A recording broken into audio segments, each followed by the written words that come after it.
हमारे कर्म के अनुसार हमारी पहचान। एक बात सीहोर की एक कथा में कही, अभी जब रुद्राक्ष महोत्सव चल रहा था तो उसमें वर्णन किया था।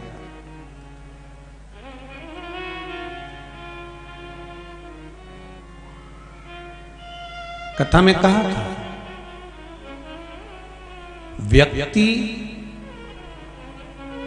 बनकर हम पैदा हुए हैं, पर व्यक्ति बनकर हमको जाना नहीं है।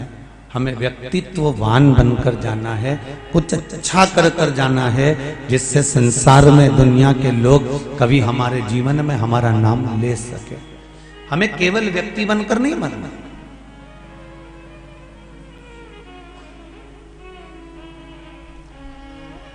एक साधारण सा सांसारिक मनुष्य बनकर हम जन्म ले लिए और जन्म लेने के बाद वापिस हमारे प्राणों को हम त्याग कर चले गए। पुनरपि जननम पुनरपि मरणम, फिर जन्म फिर मरण, फिर जन्म फिर मरण। अंतिम बिंदु क्या है?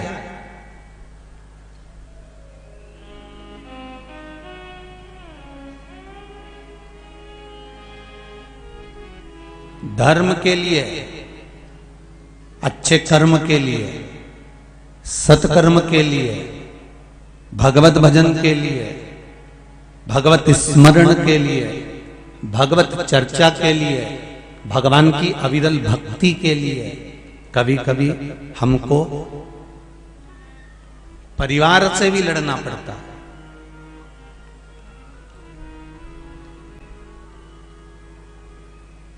कभी कभी हमको अपने परिवार की ओर भी, उनके भी सम्मुख में खड़े होना पड़ता है कि मैं सत्कर्म कर रहा हूं तो आपको तकलीफ क्या है, मैं भजन करूं तो आपको तकलीफ क्या है, मैं स्मरण करूं तो आपको तकलीफ क्या है। द्वारका कौन कौन गया है? जरा हाथ उठाओ। जो द्वारकाधीश का दर्शन करने कभी द्वारका जी गए हों वो हाथ उठा लो जरा। बहुत सारे लोग गए हैं। होया है सब द्वारका? द्वारका किसकी थी? कौन बैठा है वहां पे द्वारका में? जम के तो बोलो। द्वारका में कौन बैठा है? द्वारका धीश। तो द्वारका क्या राजा द्वारकाधीश की थी?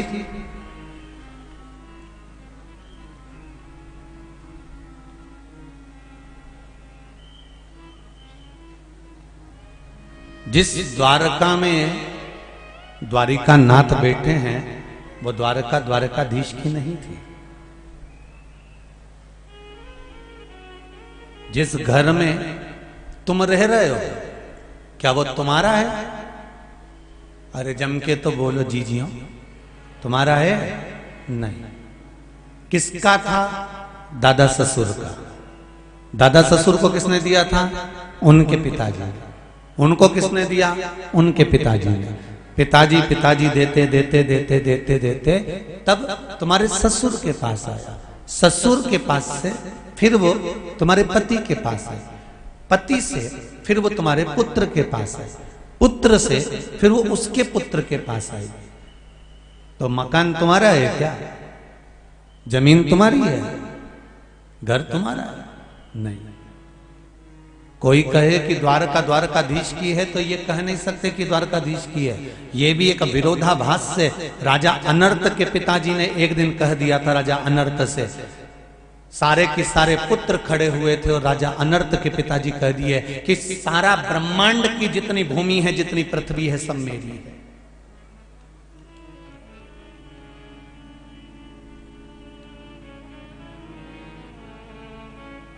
ये जितनी भूमि नजर आ रही है ये सब मेरी है।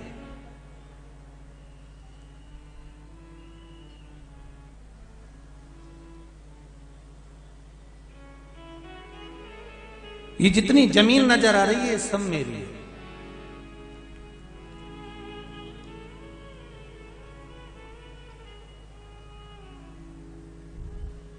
एक निवेदन 24 अवतार मंदिर समिति से रहेगा। मान लो माताओं को अगर बैठने के लिए इधर जगह ना हो तो पीछे का टेंट खोलकर वहां पर भी बिछात करवा दीजिए, और अगर पीछे साइड में नहीं मिलता है तो इधर का भी टेंट खोलकर बिठा दीजिए। पर कोई भी कष्ट ना भोगे और खड़े ना रहे, इसका विशेष ध्यान रखें। समिति वाले इसका ध्यान रखिएगा, क्योंकि पंडाल लगभग आप लोगों के फुल हैं, तो उधर से टेंट खोलकर उधर साइड बिठाना प्रारंभ कर दीजिए। राजा अनर्थ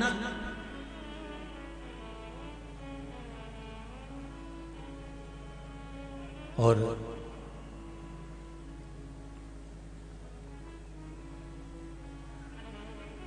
पिताजी कह रहे हैं कि ये सारी सृष्टि मेरी है, ये सारी पृथ्वी मेरी है।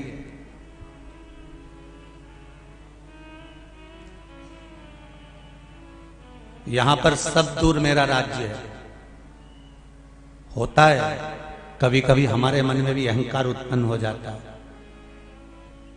कई बार माताएं कह देती है वो तो मैं जिंदा हूं ना इसलिए घर चल रहा है, जिस दिन मैं मर गई ना आटे दाल का भाव मालूम पड़ जाएगा। तो जो डोकरी बोले नहीं उससे कह दे आधे घंटा मरी जा। जो बोले ना कि मैं जिंदा हूं तब तक घर चल रहा है और मैं मर गई तो आटे दाल का मालूम पड़ जाए, तो इससे कह दे आधा घंटा तो मरी जा।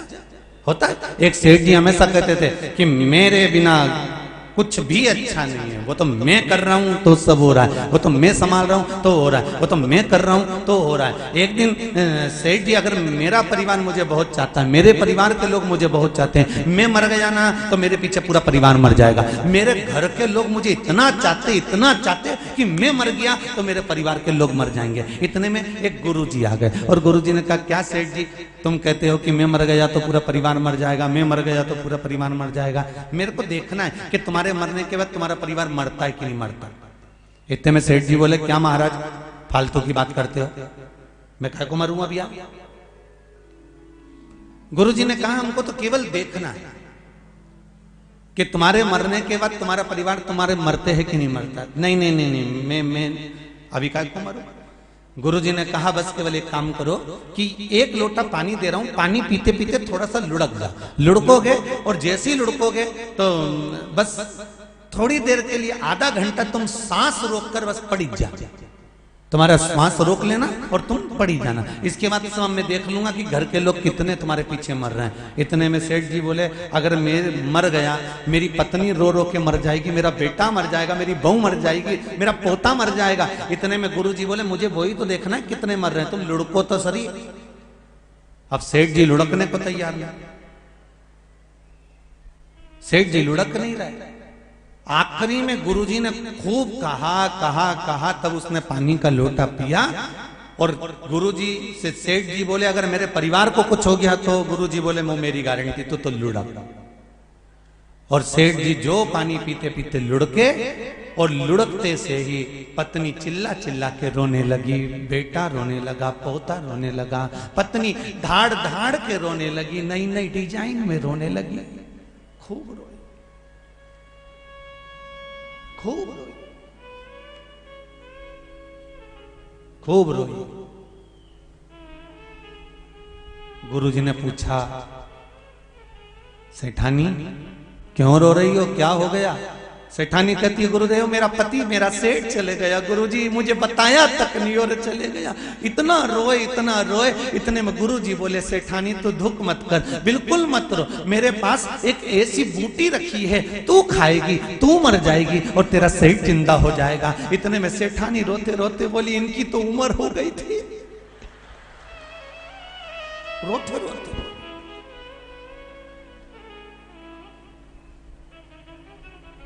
इनकी तो उम्र हो गई थी। इतने में सेठ जी को आया गुस्सा और उठने ही वाले थे। इतने में गुरुजी ने चिमटा खोड़ दिया, पड़े रहे चुपचाप पड़े रहे।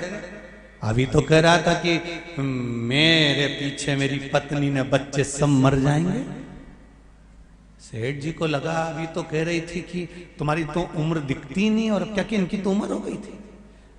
थोड़ी देर बाद बेटा रो रहा था, गुरुजी ने सेठ जी ने देखा रो रहा है। गुरुजी ने पूछ लिया बेटा क्यों रो रहे हो, क्या हो गया, किस लिए रो रहे हो।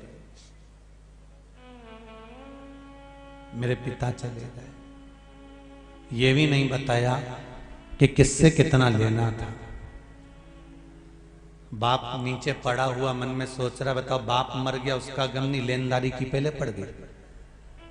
इतने में गुरुजी ने कहा, बेटा मेरे पास एक ऐसी बूटी रखी है, तू खाएगा तू मर जाएगा और तेरा पिता जिंदा हो जाएगा। इतने में बेटा रोते रोते बोला कि पिताजी अभी 3 दिन पहले बोल रहे थे कि सब कुछ अब तुझे संभालना है, इनको आराम से जाने दो गुरुजी, इनको जाने दो। पोता रो रहा है, तू क्यों रो रहा है, तेरे रोने का कारण क्या है?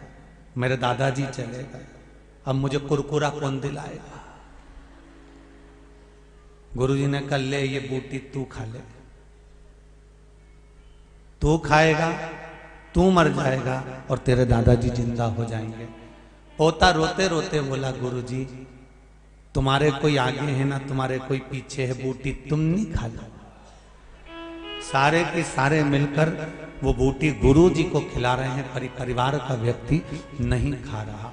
ये संसार है, वावारी दुनिया मतलब की दुनिया में किसी का कोई नहीं। श्री राम के संग हजारों सखा वनवास हुआ तब कोई नहीं।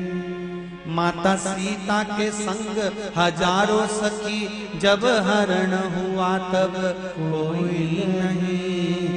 धन के साथी हजारों हैं जब धन ही नहीं तो कोई नहीं। संसार में कौन अपना है?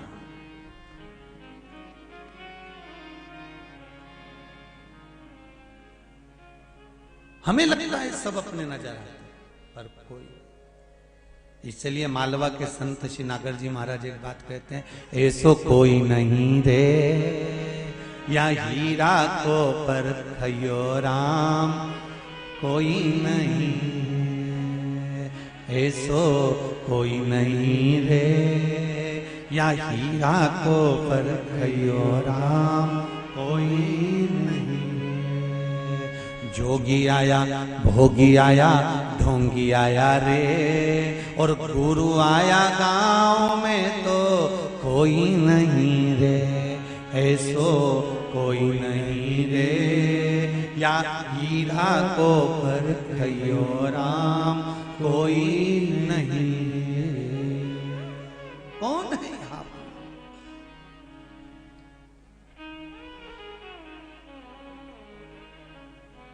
अरे जितने नजर आते हैं सब अपने नजर आते हैं। रात को मरोगे, जिस गद्दे पर सोकर मरे हो वो गद्दे को फेंक दिया जाता है, जिस कपड़े को पहनकर मरे हो वो कपड़े को भी जम के बोलो जरा फेंक दिया जाता है। जो तुम्हारी दवाई गोली होगी वो भी, अरे बोलो बोलो जरा अच्छे से बोलो, फेंक दी जाती है। जिस जिस चीज का प्रयोग वो मरने वाले व्यक्ति ने करा वो सब फेंक दिया जाता है। उसकी चादर, उसका कम्बल, उसका गद्दा, उसके कपड़े, उसके सब सामान बाहर पटक दिए जाते हैं। अर्थी तो बाद में जाती है, पहले सामान को ले जाकर बाहर पटक देते हैं। संपूर्ण सामग्री उसके प्रयोग की बाहर फेंक देते हैं। और गले में चेन पड़ी हो तो विचार करो जरा, उसको कोई फेंकेगा? फिर तो धीरे से बहू रोती रोती तक घूमता करेगी तो आंसू ढलकाती चेन चेन ढलकाती ढलकाती बोले।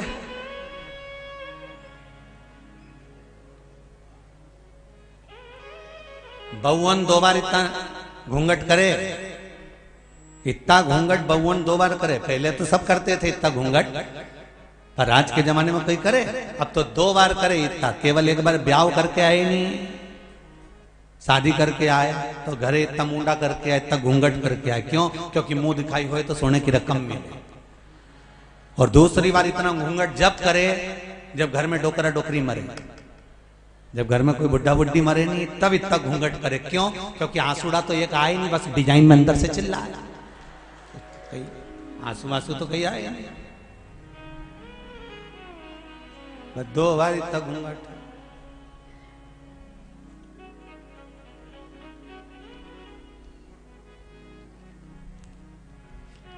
एक बार की कहीं की कथा ध्यान में आ रही है।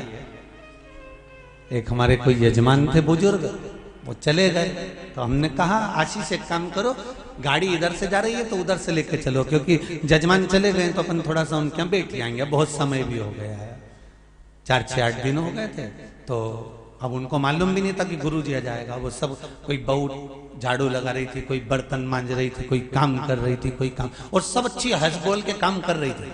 और जैसे ही हमने दरवाजा पे पांव धरा और जो कुंडी बजाई और ने दरवाजा एक ने खोला, और खोलते से सब झाड़ू ने बर्तन सब पटकी ने इतना तक घूंघट, और जो हूं करके रोना चालू करी एक जगह बैठ के।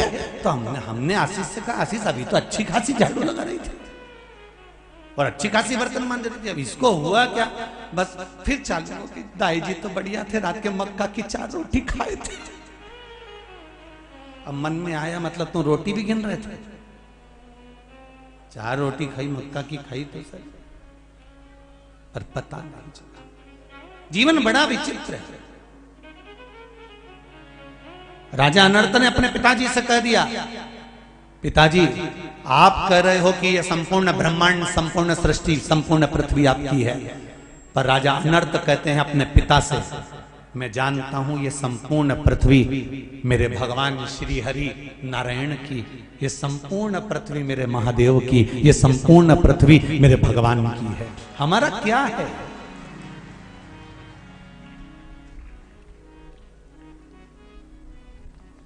अपना क्या है? अरे मुट्ठी बांधे आए जग में, हाथ पसारे। एक कहावत में ये बड़ी सुंदर बात कही कि मुट्ठी बांधे आया जग में, हाथ पसारे जाएगा। क्या तू लेकर आया, क्या तू लेकर जाएगा? पर शिव महापुराण की कथा कहती है कि मुट्ठी बांधे आया जग में, हाथ पसारे नहीं जाएगा। जो तूने भजन किया, कीर्तन किया, शिव महापुराण की कथा को श्रवण करा, जो तूने दान करा, पुण्य करा, सत्कर्म करा, ये किसी और के साथ नहीं जाएगा, तेरा करा हुआ तेरे साथ जाएगा। खाली हाथ नहीं जाना है, हमारा पुण्य हमारे साथ, हमारा सत्कर्म हमारे साथ जाएगा, हमारा भजन हमारे साथ जाएगा, हमारा नाम जाप हमारे साथ जाएगा, हमारा शिव महापुराण की कथा जो हम श्रवण कर रहे हैं ये हमारे साथ जाएगी, हम शंकर जी को 1 लोटा पानी चढ़ा रहे हैं ये हमारे साथ जाएगा, हम 11 रुद्र के लिए कुछ दान दे रहे हैं ये हमारे साथ जाएगा, हम भगवत स्मरण कर रहे हैं ये हमारे साथ जाएगा। हमारा किया गया सत्कर्म हमारे साथ जाने वाला है, ये किसी दूसरे के साथ नहीं जाएगा, अपने साथ जाना। सब कुछ पृथ्वी पर छूट जाता है, जाते समय बस एक ही चीज जाती है, वो आपका सत्कर्म है। आपका सत्कर्म आपके साथ जाएगा।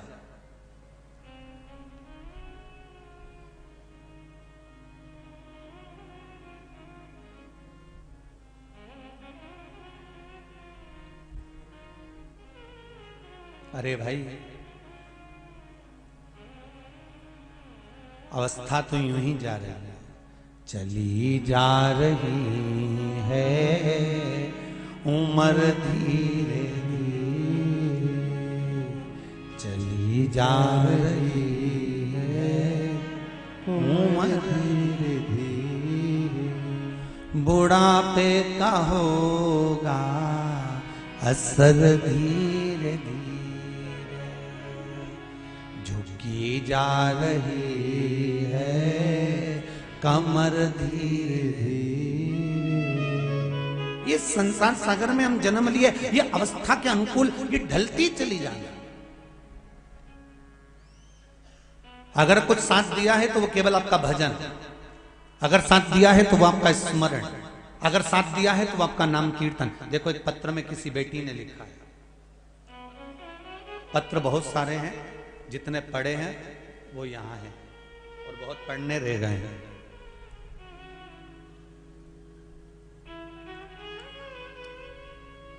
सविता मंडलोई धार से हैं, कहीं बैठी हो तो हाथ उठाइएगा।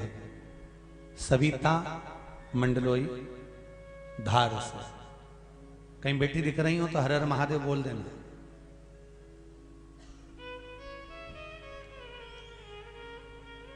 बैठी हैं कहीं?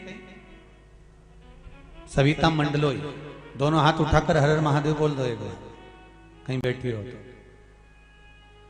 एक तो पंडाल बड़ा तो दिखते भी नहीं।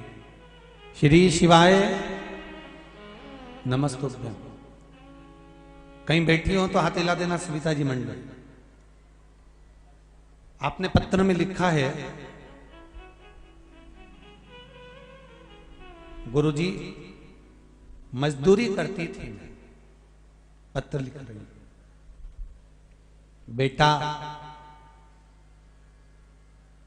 एक गाड़ी को लाने के लिए जिद कर रहा था, सोचा क्या करूं। पत्र में सविता जी लिख रही हैं कि मैं करूं क्या। फिर मालूम पड़ा एक बार कि पशुपति व्रत कर लो, और उस व्रत में ऐसा है कि जो मांगते हैं वैसा मिल जाता है, और शंकर की आराधना में मन लगा लो। सविता जी मंडलोई ने लिखा है, पशुपति व्रत करना प्रारंभ करा गुरुदेव, और बेटा तीसरे व्रत के दिन, दूसरे व्रत के दिन आइसर गाड़ी को लेकर घर पर आ गया। ये शिव की कृपा। मैं चाहूंगा आस्था चैनल वालों से, अगर क्लोज हो तो पत्र को अवश्य आप लोग प्रयास करा करो कि जो पत्र यहां से पढ़े जाते हैं उसका मोबाइल नंबर भी लिखा होता है और उसका नाम भी लिखा होता है। प्रयास करा करो कि जितना दिख जाए लोगों को। सविता जी मंडल, गुरुदेव बेटा आइसर गाड़ी लेकर आ गया। बेटे को मैंने कहा कि इस गाड़ी को कहां चलाएगा, कैसे चलेगी और कैसे पैसा आएगा, तू उठाकर लेके तो आ गया है। तब बेटा अपनी मां से कहता है, मां तूने पशुपति व्रत करा है ना, जब 2 व्रत में वो गाड़ी दे सकता है तो 5 व्रत में ये गाड़ी कहीं पर लगा भी सकता है, इतना विश्वास मुझे शिव पर है। इस पत्र में वो लिख रहा है। और सविता जी मंडलोई कहती हैं, गुरुदेव मैं बाबा भोलेनाथ को कैसे धन्यवाद दूं।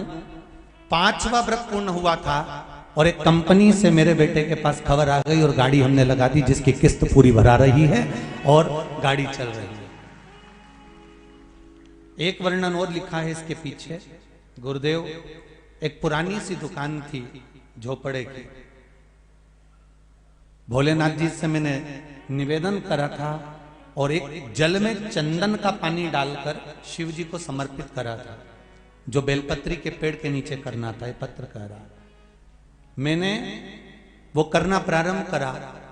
गुरुदेव 4 सोमवार निकले और मेरी वो दुकान अपने आप टूटी और अब वो पक्की बनने के लिए तैयार हो गई है। ये शिव की कृपा। ये पत्र है। शंभु शरणे पड़ी मांगू घड़ी रे घड़ी, दुख काटो दया करी ने दर्शन। शिव कृपा किसको कहता है? एक कंकर और जल का महत्व क्या होता है, ये आपको पितृमोक्ष शिव महापुराण की कथा में कहा था। और इस बहन ने ये कहा की है, सविता परिहार देपालपुर की रहने वाली हूं।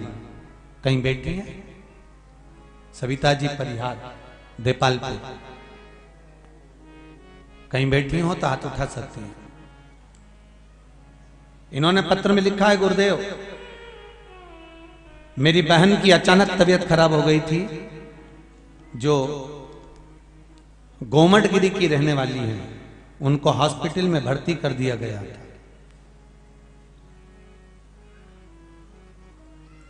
उनके ब्रेन में खून जमने के कारण डॉक्टर ने उनका ऑपरेशन का बोल दिया था। कहीं बैठी हैं क्या? हाथ उठा सकते हैं। डॉक्टर ने उनका ऑपरेशन करने का कहा था। गुरुजी मैं सविता परिहार, मैंने अपनी बहन के लिए पशुपति व्रत करना प्रारंभ करा और डॉक्टर ने जो ऑपरेशन का बोला था, 3रा व्रत पूर्ण हुआ गुरुदेव। उसकी याददाश्त भी आ गई, उसकी वाणी भी खुल गई, उसको सुनाई भी देने लगा और उसका पूरा शरीर काम करने लगा। ये पत्र में लिखा है।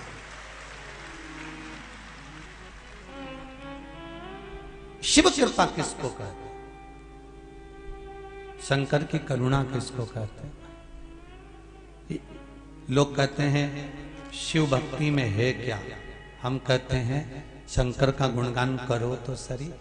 शंभो शरणे मांगू घड़ी घड़ी दुख काटो दया करी दर्शन आपो। आप शिव की भक्ति करो तो, आप शंकर को एक लोटा पानी चढ़ाओ तो, आप शंकर का स्मरण करो तो, आप शंकर को अगर एक बेलपत्र भी दिल से चढ़ा रहे हो तो वो दिल से दे रहा, दिल से।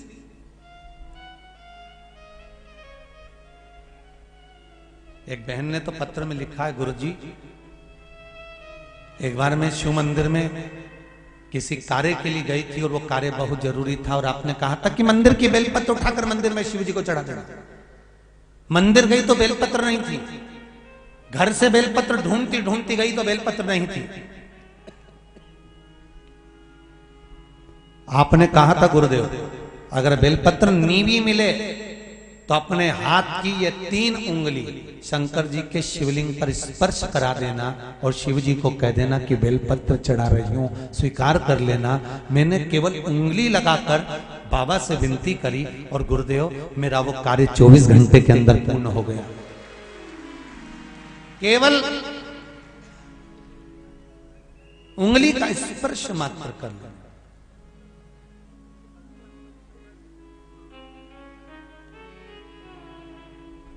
केवल उंगली का स्पर्श। महाराज तेरे दरबार की बाबा निराली शान देखी है, तुझे देते नहीं देखा पर झोली भरी देखी है। बाबा से इतना जरूर है कि बाबा जीवन में सारा सुख आपका, ये जीवन में जो तकलीफ है, दुख है, कष्ट है, रोग है, बीमारी है, ये सब आपको समर्पित है बाबा। हमारा है क्या, है क्या हमारा? राजा नर्त कहते हैं कि ये पूरा ब्रह्मांड मेरे भगवान का है और पिताजी आप कहते हो कि आपका है। किसी व्यक्ति को अच्छी सीख दोगे ना तो वो स्वीकार नहीं करता। अश्वत्थामा ने रात के समय उल्लू को देख लिया था और उल्लू ने कौवे के बच्चे को मार दिया था, तो अश्वत्थामा ने रात्रि को सोते हुए पांडवों के पुत्र को मार दिया था। केवल उल्लू को देखकर उसे ज्ञान आ गया था कि रात को उल्लू कौवे के बच्चे को मार रहा है, तो अश्वत्थामा पांडवों के पुत्र को मारने पहुंच गया था। विचार करिए जरा, इतना बड़ा विद्वान अश्वत्थामा जिनकी विद्वत्ता की कई कई कई लीलाएं हैं, और वो अश्वत्थामा एक उल्लू को देखकर बुद्धि बिगाड़ लेता है। एक उल्लू को देखकर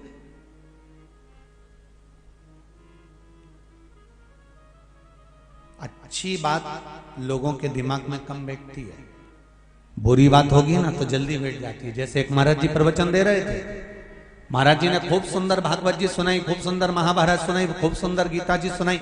महाभारत जैसी भागवत जी सुनाने के बाद महाराज जी ने सोचा चलो गांव में घूम के आता हूँ, पटेल साहब के यहाँ जाता हूँ, थोड़ा पटेल साहब अपने को कोई धन दक्षिणा ज्यादा दे देंगे। पटेल साहब के यहाँ पहुंच गए। पटेल साहब से कहा क्यों पटेल साहब कथा कैसी लगी? पटेल साहब बोले महाराज तूने कथा तो बहुत जोरदार सुनाई। एक बात तो है महाराज, कथा बहुत जोरदार सुनाई, पर यही कथा तू पहले सुना देता ना तो मेरी तो जिंदगी बन जाती। तो इतने में गुरुजी ने पूछा, महाराज जी ने पूछा वो कैसे? तो इतने पटेल साहब बोले अरे जैसे वो पांडव जुआ में हार रहे थे और उनने द्रौपदी को जुए में लगा दिया था। एक बार मैं भी चौराहे पे बैठ के जुआ खेल रहा था, नहीं मैं भी हार रहा था, मुझे क्या मालूम था, नहीं तो मैं पटलन के लगा ही देता,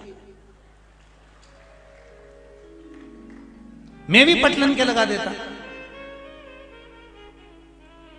इतने में अंदर से पटलन घूंघट करके आई और पटलन ने आवाज देकर बोला गुरुजी कथा तुमने बहुत जोरदार सुनाई, पर यही कथा मैं अगर पहले सुन लेती ना तो इस एक के चक्कर में पड़ती नहीं, 5 ही करके लेके आती। एक के चक्कर में थोड़ी ना पड़ती। महाराज जी ने सोचा चुपचाप निकल लो, महाभारत यहीं चालू हो गई है, अब नहीं पूछना कि कथा कैसी चल रही है, अब तो अपने को निकलना। कथा में से अच्छाई ढूंढने का प्रयास करें, बुराई नहीं। कथा में से कुछ अच्छा ग्रहण करने का प्रयास करें, बुरा नहीं। कथा में से हमको भगवान की अविरल भक्ति रूपी विश्वास को ढूंढने का प्रयास करना। राजा नर स्वयं कर रहे हैं, पिताजी ये संपूर्ण ब्रह्मांड संपूर्ण सृष्टि परमात्मा की, और पिताजी मानने को तैयार नहीं। अच्छा समझाओ किसी को तो कहां समझता,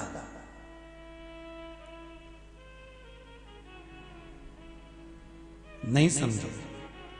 और अनर्थ के पिताजी ने कह दिया, राजा अनर्थ मैं तुझे श्राप देता हूं, मेरी जायदाद में से तुझे एक टुकड़ा जमीन का नहीं मिलेगा, और पूरी जमीन पर पृथ्वी पर अगर तू कहीं पर भी रहेगा तो जलकर भस्म हो जाएगा। अब तुझे जहां जाना हो चले जा। अनर्थ तो भागे और समुद्र के अंदर कूद गए, पानी में जाके खड़े हो गए। राजा अनर्थ पानी में जाकर खड़े। अब राजा अनर्थ जब पानी में खड़े, क्योंकि पिता ने कहा था पृथ्वी पर कहीं पर रहेगा तो जलकर भस्म हो जाएगा, तो पानी में कूद गए। पानी में कूदने के बाद उन्होंने भगवान की भक्ति को धारण करा, भगवान का द्वादशाक्षर मंत्र उच्चारण करना प्रारंभ करा। ओम नमो भगवते वासुदेवाय, ओम नमो भगवते वासुदेवाय। कहीं पंचाक्षर मंत्र नमः शिवाय नमः शिवाय नमः शिवाय नमः शिवाय, कहीं षडाक्षर मंत्र ओम नमः शिवाय ओम नमः शिवाय ओम नमः शिवाय उच्चारण करना प्रारंभ करा। राजा अनर्थ ने जैसे जैसे भगवान के नाम का उच्चारण करना प्रारंभ करा, उच्चारण करते करते करते करते करते करते वो उच्चारण का जो शब्द था वो परमात्मा तक पहुंच गया। कई लोग कहते हैं गुरुजी हम भगवान को बुलाते हैं, हम भगवान को पुकारते हैं, तो हम भगवान को एक लोटा पानी चढ़ाते हैं, हम भगवान को बेलपत्र चढ़ाते हैं, हम शंकर का श्री शिवाय नमस्तुभ्यम मंत्र का जाप करते हैं, तो क्या भगवान सुनता है? आप शास्त्र उठाकर देखिए, सूरदास जी ने भगवान को पुकारा, भगवान आए। तुलसीदास जी ने भगवान को पुकारा, भगवान आए। मीराबाई ने भगवान को पुकारा, भगवान आए। कर्माबाई ने भगवान को पुकारा, भगवान आए। अगर एक साधारण से भाव से निर्मल मन सो मोहि पावा, आप निर्मल मन से जब मेरे परमात्मा को पुकारते हो तो तुम्हारी पुकार वो परमात्मा तक पहुंचती है और परमात्मा आपका कार्य सफल करता है। अब दिल से कहो तो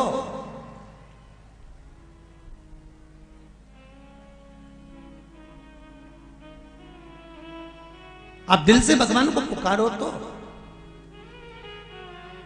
जब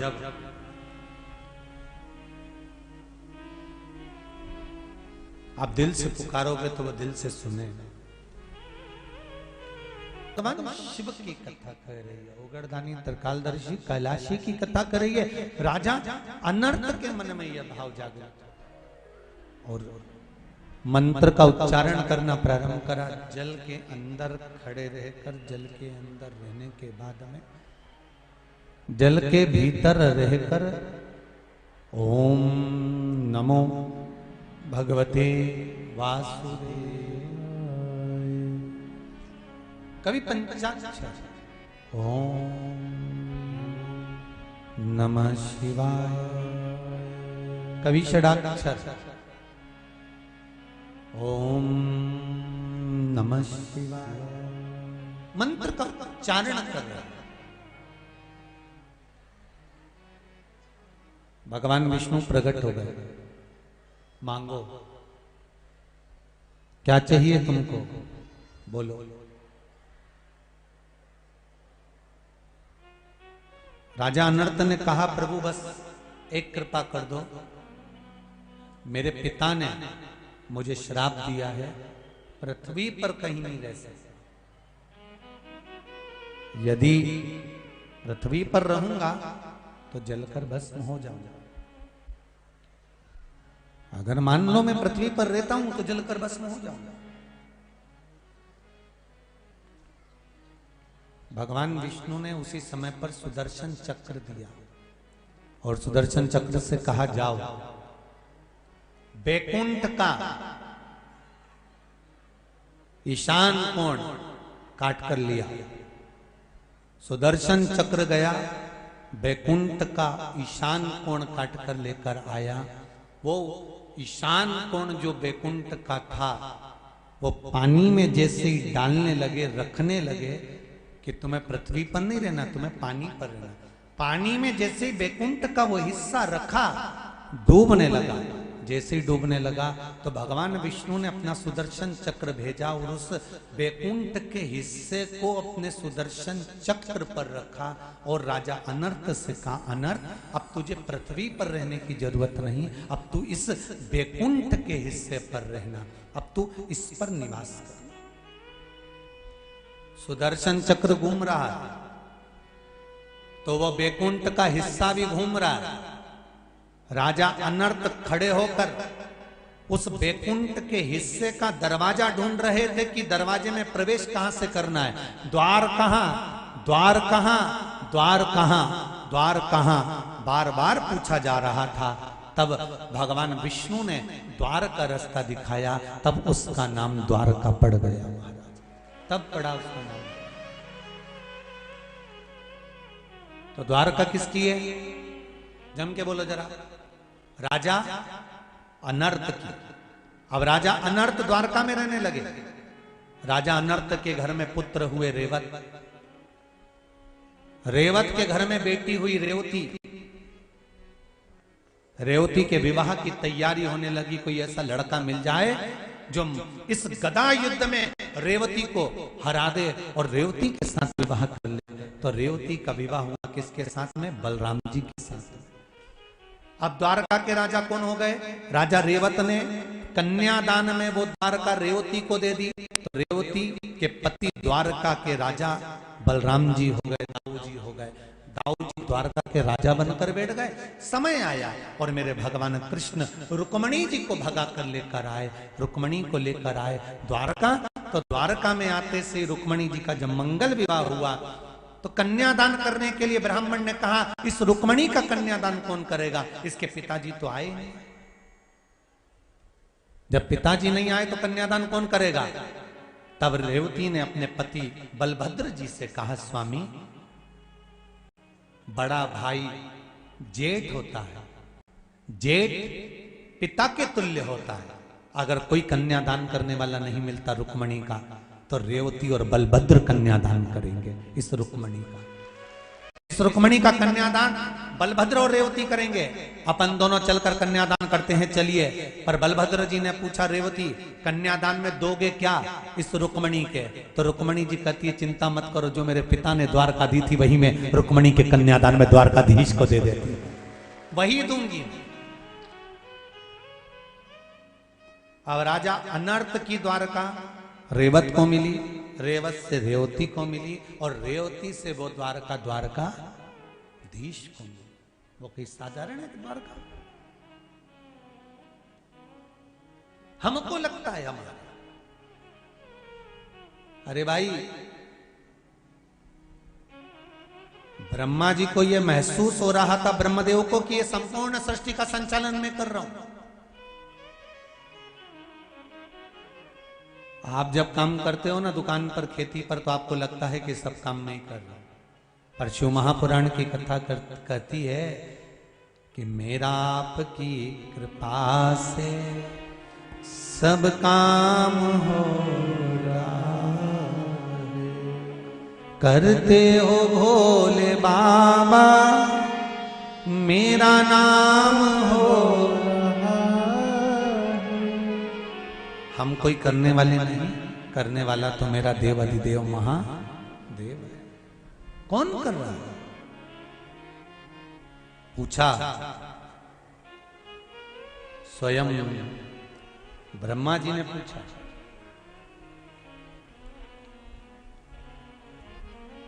भगवान विष्णु से प्रश्न कर रहे हैं ब्रह्मदेव की, ये तुम्हारे पिता हैं कौन? भगवान विष्णु कहते हैं मेरे पिता शिव है। विश्वास नहीं हुआ। जिस व्यक्ति को अपना गोत्र नहीं मालूम होता ना, उस व्यक्ति को शंकर जी का नाम ले लेना चाहिए। किसका नाम लेना चाहिए? शंकर जी।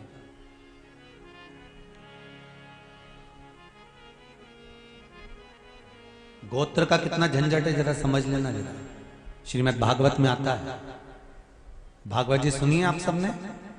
धुंधकारी का चरित्र आता है कि धुंधकारी के लिए गौकर्ण ने तर्पणादि क्रिया करी, पिंडदान करा, गया जी का पिंड दिया, गया जी में श्राद्ध करा, ब्रह्म कपाली करी। गौकर्ण ने अपने भाई धुंधकारी के लिए कितना कितना प्रयास करा, उसके बाद भी धुंधकारी को मुक्ति मिली क्या? जम के तो बोलो, मोक्ष मिला था? नहीं, मुक्ति नहीं मिली उसको। तो गोकर्ण के मन में प्रश्न उत्पन्न हो गया। गोकर्ण ने कहा, मैंने इसके लिए पिंडदान करा, मैंने इसके लिए तर्पण करा, मैंने इसके लिए तिलांजलि दी, मैंने इसके लिए सारा गया जी में जाकर पिंड दिया, मैंने ब्रह्म कपाली भी इसके लिए करी, फिर इसकी मुक्ति क्यों नहीं हुई? कारण क्या है? क्या गया जी से किसी की मुक्ति नहीं होती? क्या ब्रह्म कपाली से किसी की मुक्ति नहीं होती? क्या पिंडदान से किसी की मुक्ति नहीं होती? क्या तिलांजलि देने से किसी की मुक्ति नहीं होती? आखिर इसको मुक्ति क्यों नहीं मिली? इसका मोक्ष क्यों नहीं होता? सूर्य नारायण भगवान ने कहा, अरे ओ गोकर्ण, तेरे भाई को मुक्ति क्यों नहीं मिली उसका एक कारण है। तेरा भाई आत्मदेव की संतान नहीं है, ये धुंधली का पुत्र नहीं है, ये तो धुंधली की सहेली का पुत्र है। उसको ये गोदी लेकर आ गई थी, पैसे दे दिए थे, बेटे को लेकर आ गई थी। अब इसको नाम मिल गया पिताजी का आत्मदेव, माता का नाम मिल गया धुंधली, गोत्र भी मिल गया आत्मदेव का, पर सही में औलाद किसकी है? सहेली की।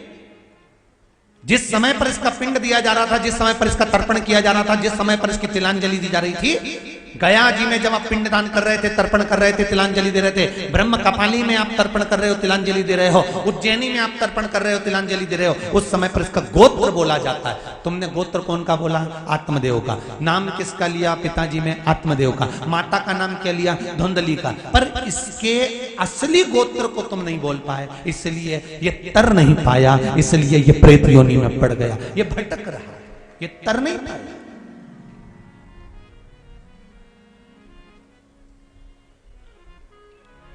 गोत्र का होना जरूरी है, और जिस व्यक्ति को गोत्र मालूम नहीं है उसको शंकर का नाम ले लेना चाहिए। नमः शिवाय, शिव शंकराय।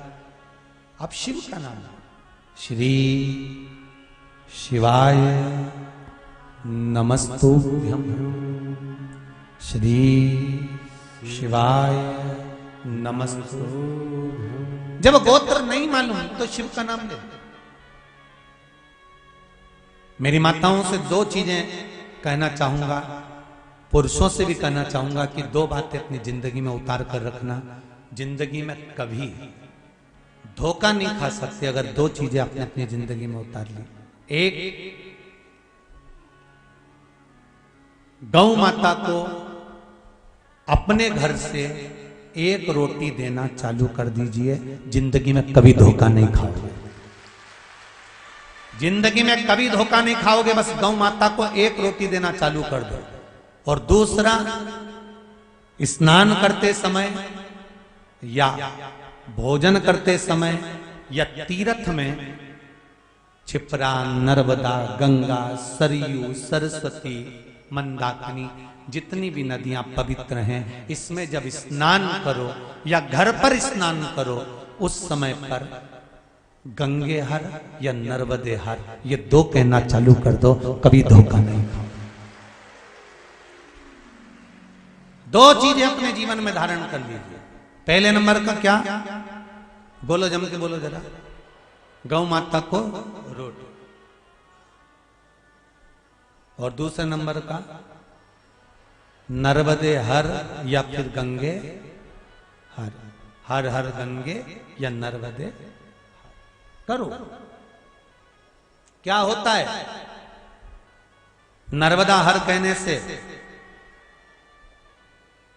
हर हर गंगे कहने से होगा क्या? नर्मदा पुराण 8वां अध्याय, कभी मौका मिले तो पढ़कर देखना। कल्याण का, गीता प्रेस गोरखपुर, कल्याण का गंगा अंक, भागीरथी गंगा अंक, कभी पढ़कर देखना, उसमें दोनों का वर्णन लिखा हुआ है। जिस समय हम हर हर गंगे बोलते हैं या नर्मदे हर बोलते हैं, एक लोटा पानी जब अपने ऊपर चढ़ता है या अपन किसी पवित्र नदी में डुबकी लगा रहे होते हैं या घर में एक लोटा पानी अपने ऊपर डालते समय हर हर गंगे या नर्मदे हर बोल रहे होते हैं, उस समय पर सारी पवित्र नदियां और हमारे पूर्वज, हमारे पितर, हमारे आहूत, हमारे वासुक और 33 कोटि देवता हमारे नर्मदे हर बोलते ही, गंगे हर बोलते ही हमारे सम्मुख में आकर खड़े होकर हमको पवित्र कर चलेगा। केवल 2 चीजें धारण कर लीजिए,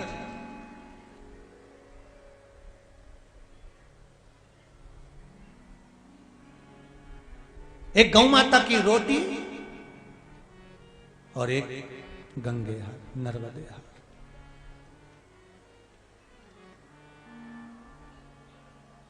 और महाराज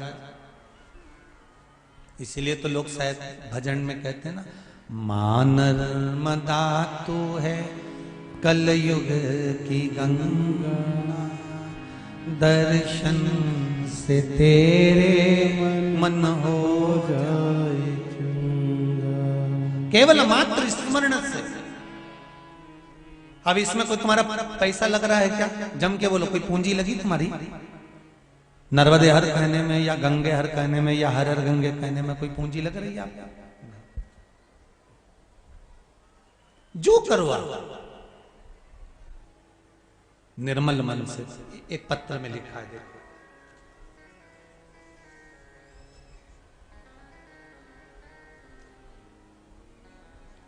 विनीता नामदेव सिंगाना मनावर जिला धार से आई है। कहीं खड़ी हो, अगर बैठी हो तो आप ही हैं। दोनों हाथ उठा दो, एक बार दोनों हाथ उठाओ, हर हर महादेव। विनीता जी माइक पहुंच सकता है क्या? आप पास में हैं, माइक भेज सकते हो? भेजो जरा, भेजो जल्दी जल्दी भेजो, फुर्ती से पूछाओ। इधर इधर इधर इधर बाबू, इधर जाओ, खाली जगह में जाइए, दौड़कर जाइए।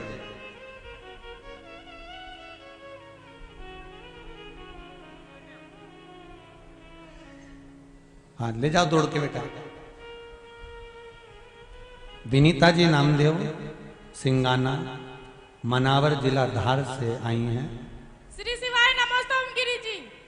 बहुत बुलंदता है आपकी आवाज में जी जी, आनंद हो। श्री शिवाय नमस्तभ्यम। बड़े खुश दिख रहे हो। आपने लिखा है दीदी कि गुरुदेव मेरे पति का एक्सीडेंट हो गया था और एक्सीडेंट भी बड़ा बुरा हुआ था। हाँ गुरुजी। अब कैसे? मेरे पति के पैर में क्रैक आ गया था जी। अब कैसी स्थिति है उनकी? अब बिल्कुल ठीक ही है। कोई ऑपरेशन वगैरह तो नहीं करना पड़ा? नहीं नहीं, बाबा ने संभाल लिया? बाबा ने संभाल लिया। अब ठीक हो गए? बढ़िया, बिल्कुल ठीक। आपने पत्र में लिखा है, गुरुदेव मेरे पति का एक्सीडेंट हो गया था और बड़ा बुरा हुआ था।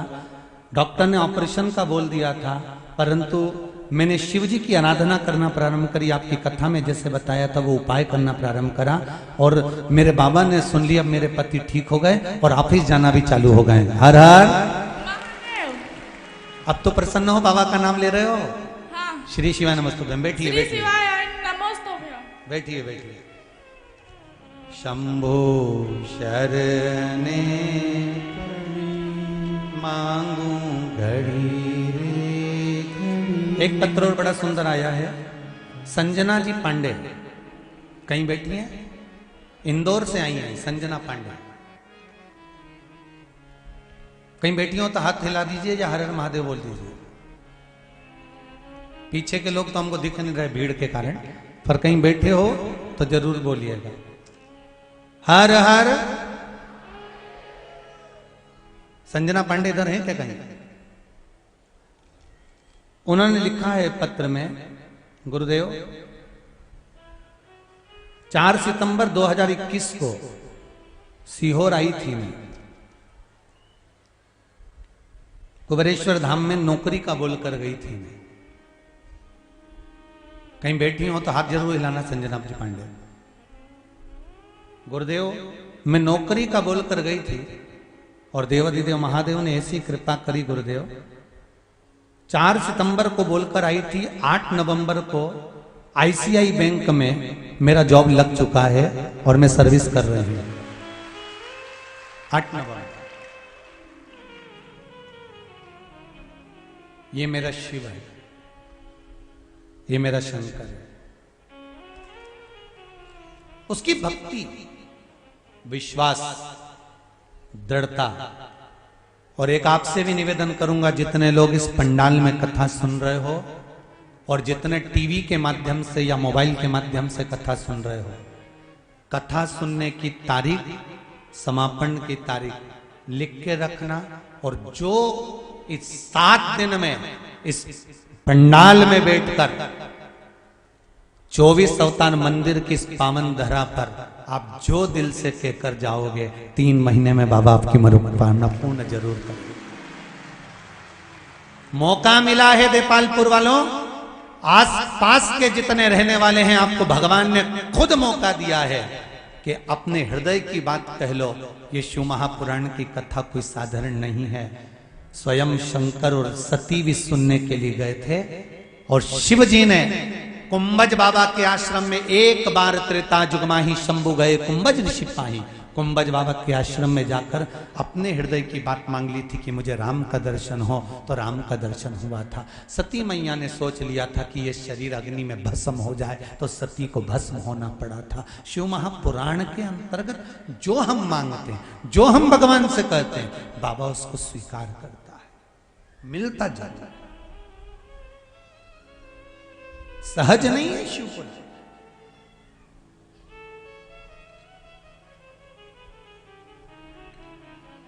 शंकर की कृपा सहज नहीं है।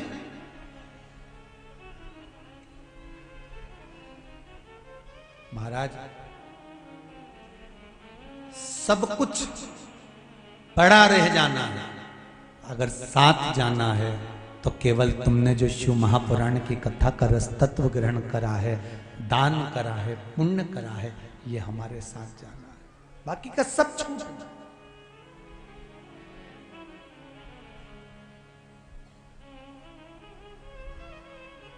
अरे देख लिया संसार हमने, देख लिया सब मतलब के यार हमने देख लिया। झूठे नाते झूठे रिश्ते, झूठे नाते झूठे रिश्ते, झूठा है संसार हमने देख लिया। सब मतलब के यार हमने देख लिया। तुम्हारे जीवन में अगर थोड़ा सा दुख आएगा ना, थोड़ी सी तकलीफ आएगी ना, थोड़ा सा कष्ट आएगा ना, थोड़ी सी बीमारी आएगी ना, थोड़ा सा रोग आएगा ना, थोड़ी सी तकलीफ तुम्हारी जिंदगी में अगर आकर खड़ी होगी, सबसे पहले साथ तुम्हारे रिश्तेदार छोड़ेंगे, सबसे पहले साथ तुम्हारे अपने छोड़ेंगे, सबसे पहले साथ तुम्हारे अपने छोड़कर जाएंगे।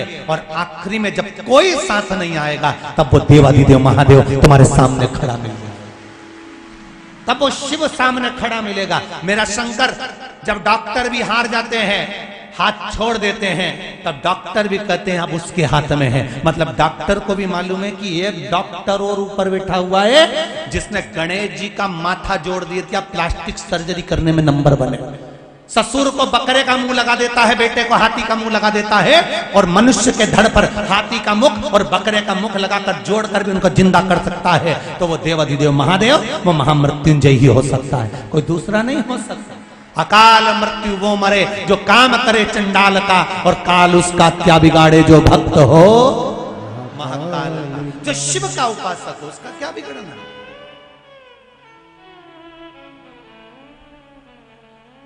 सब मतलब के यार हमने देख लिया। सारे मतलब के भगवान विष्णु, भगवान ब्रह्मा, गोत्र नहीं मालूम, शिव नाम ले लो। कुछ नहीं जानते, हम पढ़े नहीं, हम लिखे नहीं, हमको कुछ नहीं आता। हम तो अनपढ़ हैं, पर एक चीज तो जानते हैं, क्या? श्री शिवाय नमस्तु। हम कुछ नहीं जानते, बस एक मंत्र जानते हैं जो शिव महापुराण की विद्येश्वर संहिता में पूर्ण रूप से वेदव्यास जी ने लिख दिया। और वेदव्यास जी ने यह भी लिख दिया कि इस मंत्र का उच्चारण करने वाला शंकर को सामने प्रकट कर सकता है, शिव की शरणागति जा सकता है, मात्र इस मंत्र का उच्चारण करने वाला। शिव महापुराण के विद्येश्वर संहिता में लिख दिया। करो भजन।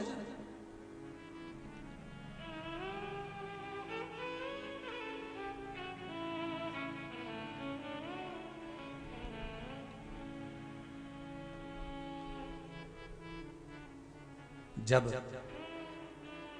बीमारी बढ़ जाए, मान लो कोई बीमारी हो गई, पीछा नहीं छोड़ रही है, कोई बीमारी अगर हो जाए, और ये पत्र में लिखा है किसी बहन ने, शायद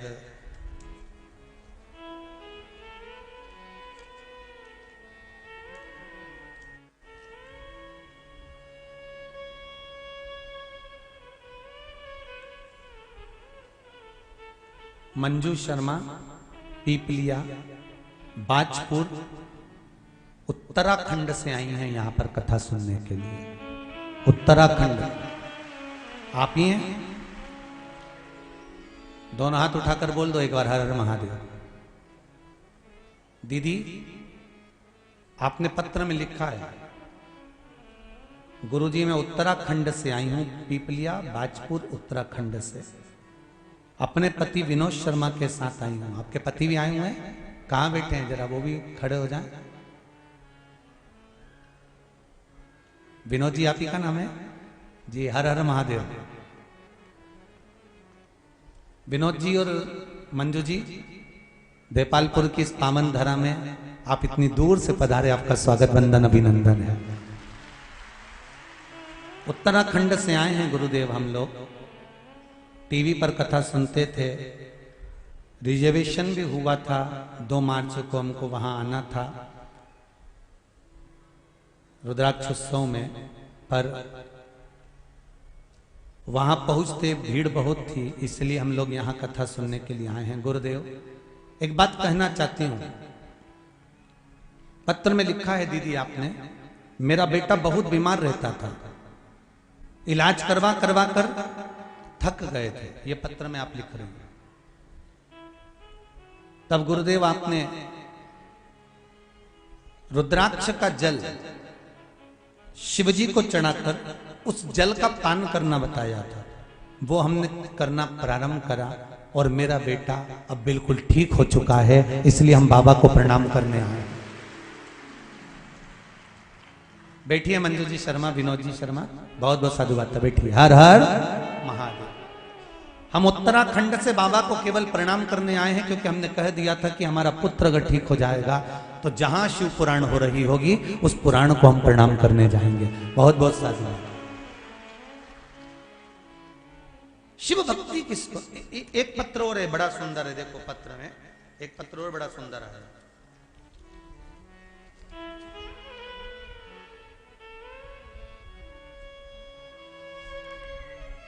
श्रीमती नीलिमा मुकेश जी खंडेलवाल, कहीं बैठी हो तो हाथ उठाइएगा। श्रीमती नीलिमा मुकेश जी खंडेलवाल, इंदौर। इन्होंने पत्र में लिखा है, गुरुदेव इंदौर में कथा हुई थी, मेंदोला जी कराए थे, तब हम कथा में पहुंचे थे, पर भीड़ ज्यादा होने के कारणवश हम परदेसीपुरा के रहने वाले हैं, पर ज्यादा होने के कारणवश वहां प्रवेश नहीं कर पाए थे। मैंने सुना था कि कथा में कंकर शंकर होता है, इसलिए मैं वहां से उस कनकेश्वरी ग्राउंड से एक कंकर लेकर आ गई थी अपने मकान के निर्माण के लिए। और गुरुदेव आज मैं वही कंकर इस पावन धरा पर छोड़ने के लिए आई हूं, क्योंकि मेरे मकान का निर्माण कार्य प्रारंभ हो गया और बाबा ने मकान बनाना चालू कर दिया। श्रीमती नीलिमा मुकेश जी खंडेलवाल कहीं बैठे हो तो हाथ उठा सकते हैं। हर हर महादेव। शिव कृपा किसको कहते हैं? शंकर का अनुमोदन किसको कहते हैं? जब कथा पूरी हो जाती है ना, लोग चले जाते हैं, कथा जब 7 दिन की पूर्ण हो जाती है तब लोगों को समझ में आता है कि पास में गंगा बहकर निकल गई और हम 2 क्षण के लिए नहीं जा पाए। तब जब आखिरी में पछतावा होता है, जब चिड़िया खेत चुनकर चली जाती है। स्वयं शिव है शिव महापुराण। आपका विश्वास है शिव महापुराण, भरोसा है शिव महापुराण।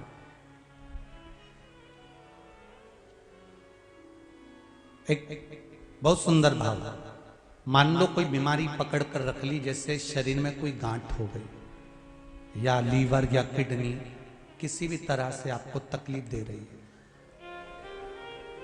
डॉक्टर बोल रहा है कि डायलिसिस करना पड़ेगा, या डॉक्टर बोल रहा है कि ये जांच के लिए जाएगी और हो सकता है कि इसमें कैंसर निकल सकता है या ये प्रॉब्लम हो सकती है। तब एक काम करना प्रारंभ कर, कुशोदक जल शिव जी को चढ़ाना प्रारंभ कर। एक जल के पात्र में कुश डालना। क्या डालना है? कुशा जो होती है उसका कुशा डाल दीजिए और उस कुशे को वापस निकाल लीजिए। 10 मिनट 20 मिनट तक उस जल के अंदर कुश पड़ा होना चाहिए। वो कुशा वापस निकालने के बाद में जिस व्यक्ति को रोग है और रोग का इलाज लग नहीं रहा हो या तकलीफ आ रही हो, तो कुशोदक जो जल होता है वो शिव जी को श्री शिवाय नमस्तुभ्यम बोलकर समर्पित करना चाहिए। उसी का आधा चम्मच से भी आधा चम्मच भाग लेकर आ जाओ, थोड़ा सा शरीर पर छीटा, थोड़ा सा आचमन उस कुशोदक जल का करना प्रारंभ कर दीजिए। बाबा चाहेगा शरीर ठीक होना प्रारंभ हो जाए।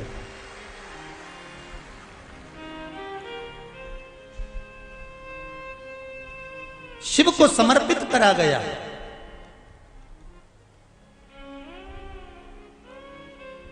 कुश का जल भगवान शंकर को जब समर्पित किया जाता है तो केवल शिव के लिए नहीं रहता, वो जल हमारे पूर्वजों के लिए भी रहता है। उसका लाभ हमारे पूर्वज भी हमें प्रदान करते हैं, केवल शिव के लिए नहीं। पहले की कथाओं में कहा है जब हम शंकर भगवान को जल चढ़ाते हैं तो उसके हिस्से हो जाते हैं। वो जल के हिस्से शिव को चढ़ाते से ही हो जाते हैं। 33 कोटि देवता में चले जाते हैं, गणेश जी का चले जाता है, पितरों का चले जाता है, भोलेनाथ जी का चले जाता है, वास्तु को चले जाता है, आहु दोष में जाता है। ये हमारा एक लोटा पानी जो हमने शंकर भगवान को चढ़ाया उसके हिस्से अपने आप भगवान शंकर उसी समय पर कर देते हैं और हमारे जीवों को तृप्त कर देते हैं। भगवान ब्रह्मा ने भगवान विष्णु से कहा तुम्हारे पिता कौन है? भगवान विष्णु कहते हैं मेरे पिता देवाधिदेव महादेव है। तब भगवान ब्रह्मा को विश्वास नहीं हुआ तो उन्होंने कहा मैं तुम्हारे पिताजी का दर्शन करना चाहता हूं, और एक पर्वत को घुमाना प्रारंभ करा। ऐसा पर्वत घुमाया, ऐसा घुमाया कि उसमें से अग्नि का एक खंभ प्रकट हो गया और ऐसा लिंगायत आकृति प्रकट हो गई। और उस लिंगायत आकृति में से आवाज आई कि हे नारायण, हे ब्रह्मा, मैं ही आप सबकी उत्पत्ति का कारण, मैंने ही भगवान विष्णु को प्रकट करा है और भगवान विष्णु ने ब्रह्मा तुमको प्रकट करा।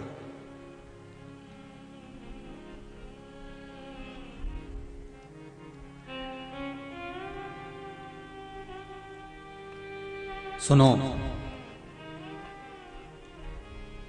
ब्रह्मा जी भगवान विष्णु से कहते हैं ये भगवान शंकर, ये शिव, ये देवाधिदेव महादेव है। हाँ, इनके चरण कहां हैं? इनका शीश कहां है? शिवलिंग का चरण और शीश मालूम नहीं पड़ता। तुम जहां बैठकर जल चढ़ा दोगे शिव उसको स्वीकार कर लेता है, क्योंकि कंकर में शंकर बसा होता है। कंकर में शंकर बसा होता है। तुमने जहां चढ़ाया शिव ने स्वीकार कर लिया।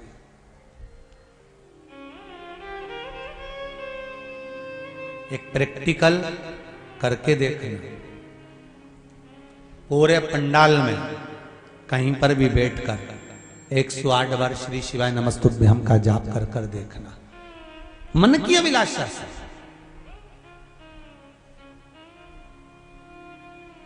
जो टीवी पर सुन रहे हैं, आस्था चैनल पर, जो फेसबुक यूट्यूब पर कथा श्रवण कर रहे हैं, शिव पर विश्वास कर कर आप दिल से कहो तो उसको, कथा सुनते सुनते उससे बात तो करो। हमारे यहां की माताएं एक भजन गाया करती थी, बड़ा पुराना भजन है, भोले बाबा से मिलने का सत्संग ही बहाना, दुनिया वाले क्या जाने मेरा रिश्ता, जम के तो बोलो पुराना है। और ना जाने कहां कहां ढूंढा उन्हें, फिर आखिरी में मालूम पड़ा सत्संग में पाया है। भगवान को ढूंढने के लिए किसी तीर्थ में जाने की जरूरत नहीं है, भगवान को ढूंढने के लिए किसी नदी के तट पर जाने की जरूरत नहीं है, भगवान को ढूंढने के लिए किसी दूसरी जगह जाने की जरूरत नहीं है। क्योंकि शिव महापुराण में माता पार्वती जी ने शंकर भगवान से कहा था, भोलेनाथ एक बात बताओ,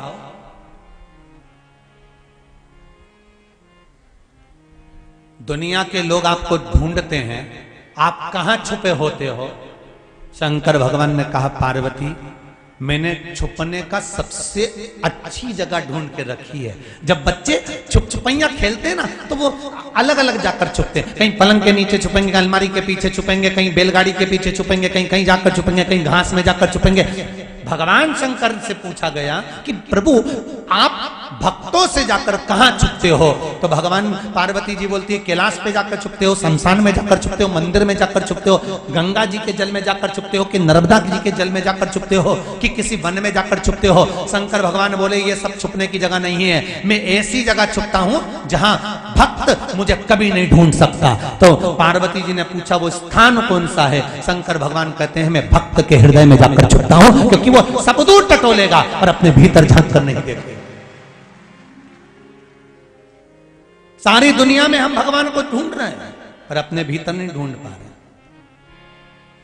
सारा जमाना हमको गलत नजर आता है, अपने आप को छोड़कर बस अकेले तुम ही अच्छे पैदा हुए हो, बाकी के सब गलत पैदा हुए हैं।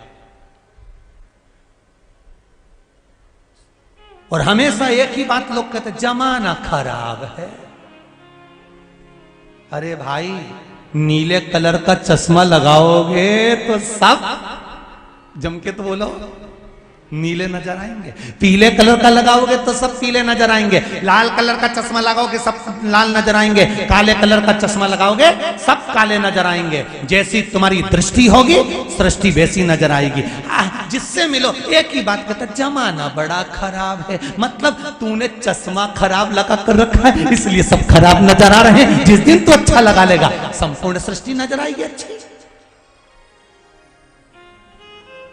अच्छा तो लगाओ आंखों में, अच्छा ही देखना चालू करो। जमाना बड़ा खराब है।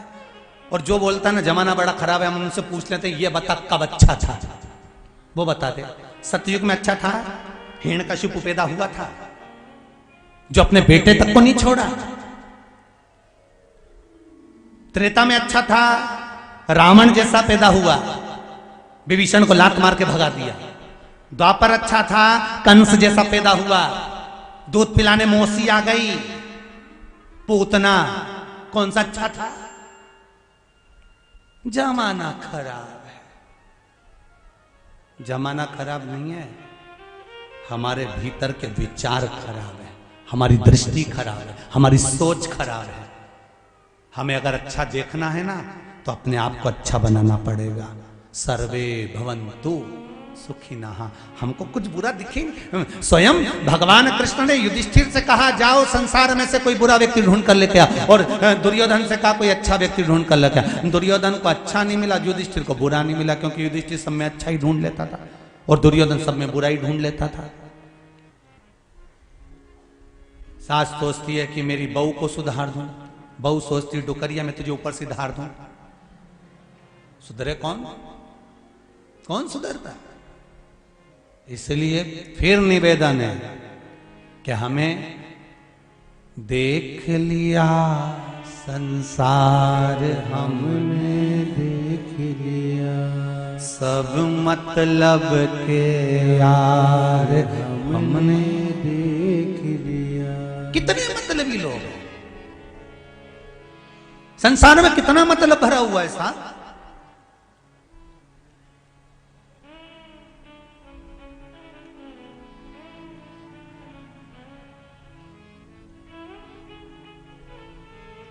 अरे गुरुदेव, इतने बढ़िया हम दोनों पति पत्नी में, पत्नी मेरी इतनी बढ़िया, पत्नी के पति बढ़िया, दोनों बढ़िया हो, क्योंकि अच्छाई देख रहे हो।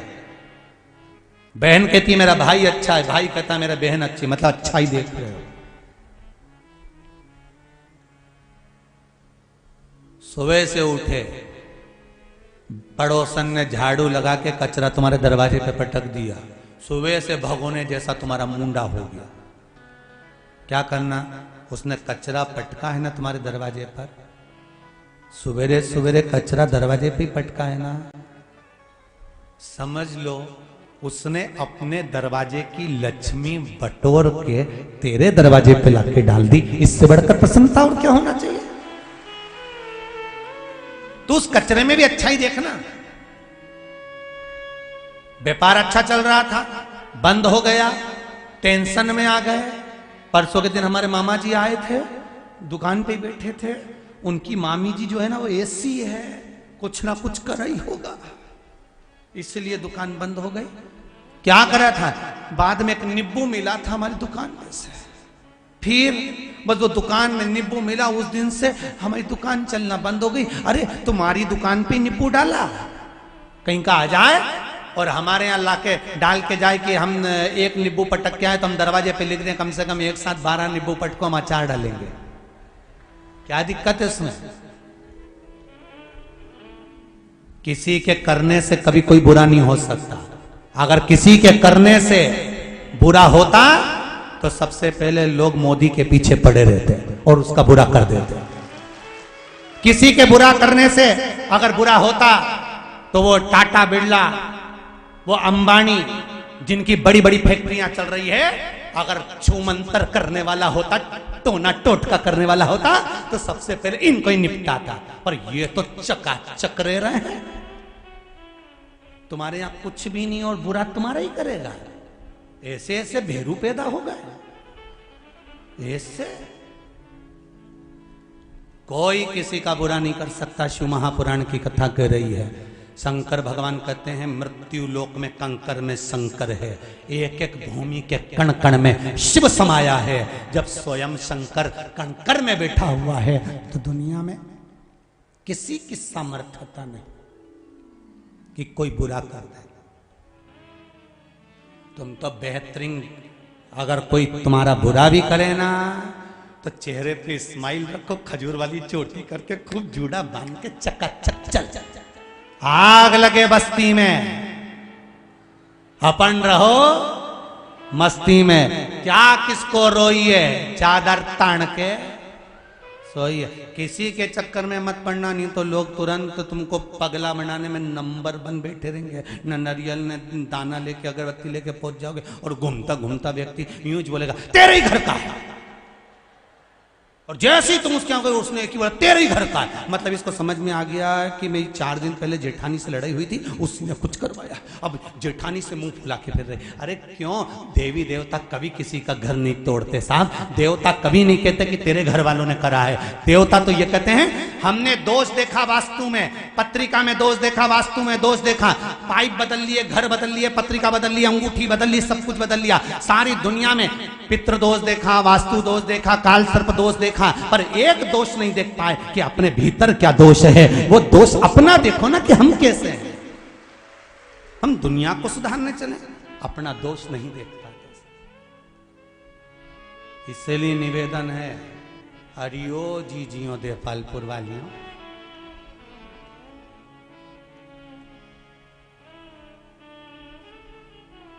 देवपालपुर में तो हम आपको सासुएं भी कह सकते हैं। और इनको ससुरा भी कह सकते हैं। मेरा कोई बात तो तुम निवेदन है, हमें दूसरे में दोष नहीं देखना। भगवान ब्रह्मा भी यही कर रहे हैं। भगवान ब्रह्मा ने भगवान विष्णु से कहा ये शिवलिंग का चरण कहां है, शीश कहां है, कहां है चरण, कहां है शीश, कहां? हम दोष देख रहे हैं। 3 मित्र पिकनिक करने गए, समोसे, कचौड़ी, पानी की बोतल, कोल्ड ड्रिंक, टॉफी झोले में भर के ले गए। जैसे ही गए पिकनिक करने के लिए जंगल में, झोला खोला, सब कुछ निकला, पानी की बोतल नहीं थी। कहां गई? घर रह गई। कौन जाएगा लेने? इन तीनों ने नाम लिखा और पर्ची फेंकी, जिसका नाम आएगा वो जाएगा। नाम की पर्ची फेंकी, एक का नाम आया, वो बोतल लेने के लिए उसको भेजा, तू जा बोतल लेने, जब तक हम समोसा, कचौड़ी, इमरती, जलेबी, भजिया, पकोड़ा कुछ नहीं खाएंगे जब तक तू नहीं आएगा। और उसको भेज दिया। वो गया, आधा घंटा हो गया नहीं आया, 1 घंटा हो गया नहीं आया, 1.5 घंटा हो गया नहीं आया, 2 घंटे हो गए नहीं आया।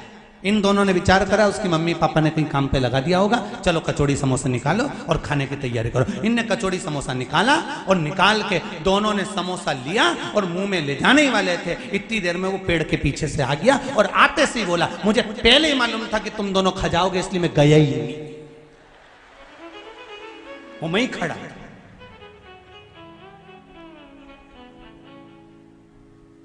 वो तो इंतजार में था ये खाए और मैं बाहर आऊं। बस हम भी वैसे ही हैं, उसी की तरह हम दूसरे पर दोष देते, हम अपना दोष नहीं देखते। मत बुरे कर्म कर बंदे वरना पछताएगा, भगवान की आंखों से तू बच नहीं पाएगा, तू बच नहीं पाएगा। अरे ओ अज्ञानी मत करना। बड़ा कठिन है अपना दोष देखना। जमाना खराब है, बहुत खराब है। भीतर का दोष तो निकालो। ना सास बुरी, ना बहू बुरी, ना माता बुरे, ना पिता बुरे, ना बच्चे बुरे, ना कोई बुरा। बुरे तो हम भीतर से, हो सकता है हमारे कर्म का भोग हमको भोगना पड़ रहा है, हमारे कर्म का भोग हमको भोगना पड़ रहा है।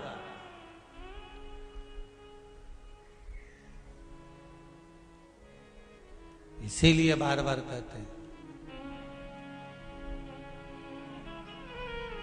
अरे मिलती है राम नाम की दौलत कभी कभी, होती है अपने भाग्य से शिव पुराण कभी कभी।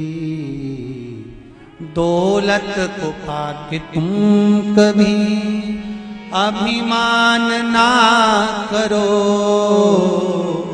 दौलत को पाके तुम कभी अभिमान ना करो। माटी में मिल जाती है दौलत कभी कभी, होती है अपने भाग्य से शिव पुराण कभी कभी। बेटी को पाके तुम कभी अभिमान ना करो, बेटी को पाके तुम कभी अभिमान ना करो। ले जाते हैं जमाई भी बेटी कभी कभी, मिलती है राम नाम की दौलत कभी कभी। शिव स्मरण करो, अविरल भक्ति को धारण करिए। कहां है इस शिवलिंग के चरण और शीश? जाओ इस शिवलिंग के चरण और शीश का पता करते हैं। भगवान ब्रह्मदेव ने कहा मैं सिर ढूंढने जाता हूं भगवान शंकर का, तुम चरण ढूंढने के लिए जाओ। शंकर का मंदिर पूरे भूमंडल पर, पृथ्वी पर जहां शिवलिंग रखा हो, जहां शिवलिंग रखा होता है वो मंदिर नहीं होता, वो शिवालय होता है।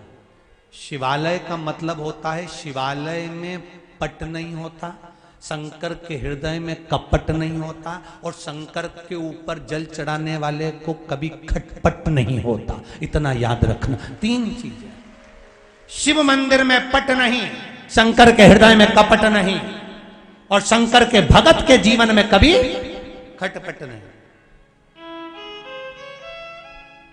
आपके गांव में भी कई शिव मंदिर खेतों पे हमने किसान भाइयों के देखा है। जो किसान लोग रहते हैं उनका जो खेत रहता है, खेत में कहीं ओटला बना होता है, ओटले पर नर्मदेश्वर शिवलिंग बैठा रहता है, शंकर जी बैठे आराम से खुले में। अच्छा, कई लोगों के मन में आता है खुले में भगवान को रख दिया।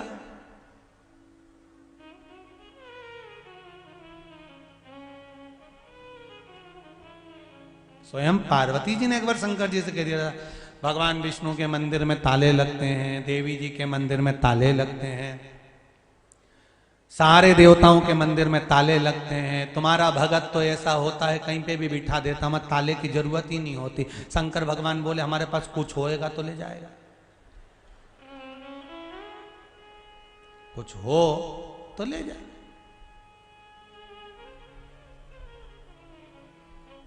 और चोरी करोगे भी क्या शंकर जी के मंदिर? बब्बा ले जाओगे का? और क्या डमरू ले जाओगे? बजाओगे भी तो लोग तुमको बजाओ तो सही, लोग भी कहेंगे बताओ जिस दिन से शिव पुराण की कथा सुनिए बेचारा पगला हो गया, बजाता फिरता डमरू। और क्या ले जाओगे? त्रिशूल कि धतूरा?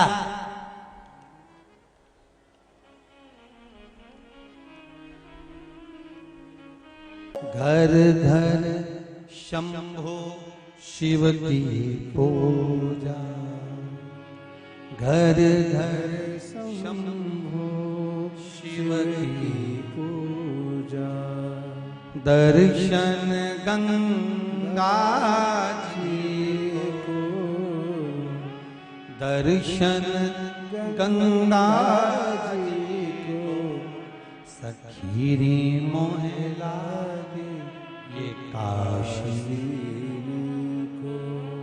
शिव कथा कर रहे हैं, ढूंढने के लिए चले हैं भगवान। भगवान विष्णु तो चरणारविंद की ओर गए और ब्रह्मा जी ऊपर आकाश की ओर गए।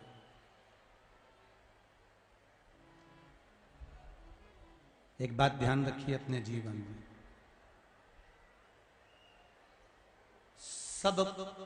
सबकी परीक्षा लो पर शिव की कभी परीक्षा मत। किसकी परीक्षा नहीं लेना है? शंकर। उसकी परीक्षा लेने की जरूरत नहीं पड़ती। वो जो देता है तो इतना देता है, भगवान जब देता है तो छप्पर फाड़ कर देता है, और भगवान जब लेता है तो तन का कपड़ा भी फाड़ लेता है। उसकी देने की भी रीति है तो लेने की भी रीति है, देता और लेता दोनों। लो परीक्षा, सबकी परीक्षा लो, पर देवाधिदेव महादेव की नहीं लेना। और एक भगवान शंकर के जो भक्त होते हैं, शिव के जो उपासक होते हैं, शंकर का जो गुणगान करने वाले होते हैं, शंकर की सेवा करने वाले होते हैं, इनकी कभी परीक्षा नहीं लेना। आप सबसे भी एक निवेदन है, कोई अगर शिव जी के मंदिर जाता हो, एक लोटा पानी चढ़ाता हो, अपने ही गांव की माताएं जाती हैं, अपने गांव के पुरुष लोग जाते हैं, बच्चे लोग जाते हैं, तो कोई अगर शिव के मंदिर जा रहा है तो उसके ऊपर कभी ना तो कोई उंगली उठाए, ना कोई अपशब्द कहे, ना कोई ताना दे, ना कोई आड़ी टेढ़ी बात कहे। शिव उपासना में लगे। शंकर के भगत पर अगर कोई उंगली उठती है तो जिसने उठाई है उसका पूरा वंश समाप्त हो जाता है। पूरा वंश नहीं।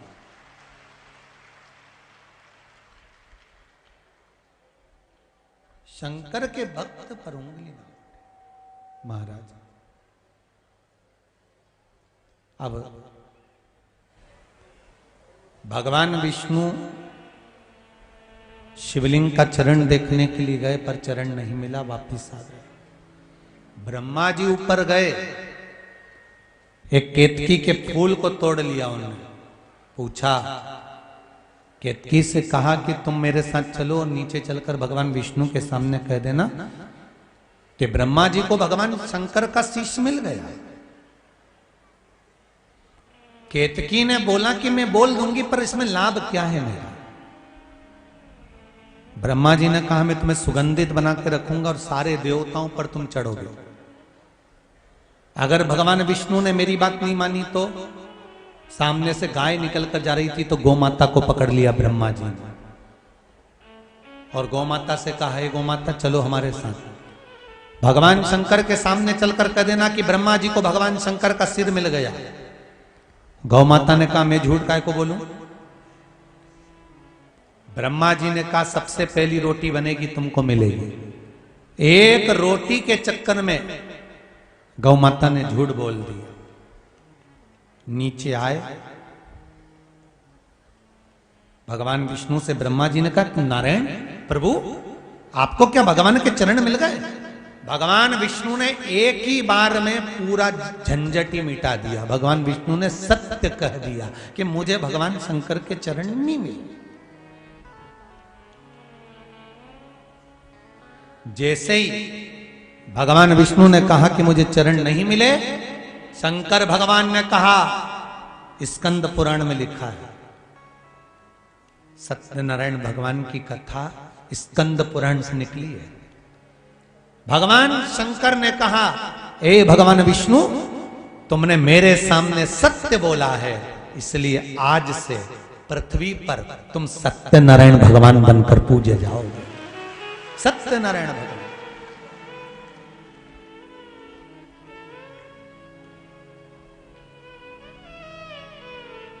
शिव जी को प्रिय है क्या? शंकर भगवान को प्रिय क्या है? सत्यम शिवम सुंदर। शंकर भगवान को सबसे ज्यादा प्रिय है सत्य। इतने सारे गांव के लोग बैठे हुए हैं और इतने लोग आस्था चैनल पर और फेसबुक पे सुन रहे हैं। आप सबसे पूछना चाहूंगा, पहले अदालत होती थी क्या? बोलते जाओ जितने लोग पुराने बैठे हैं। अदालत होती थी? नहीं। पंचायत भी बाद में बनी। सबसे पहले अगर कुछ निर्णय गांव के लोग लेते थे तो गांव के मुखिया के पास जाते थे और मुखिया शंकर जी के मंदिर में लेकर जाता था और शंकर जी के मंदिर में गंगा जल उठाकर कह देते थे कि बोल सत्य है कि गलत। उतने में निर्णय हो जाता था कि सत्य है कि गलत। कितना विश्वास था, कितना भरोसा था, क्योंकि दुनिया के लोगों को मालूम था कि शंकर के मंदिर में जाकर अगर सत्य नहीं बोला, झूठ बोल दिया तो इसकी जिंदगी नरक जैसी हो जाएगी। शिव को सत्य प्रिय है।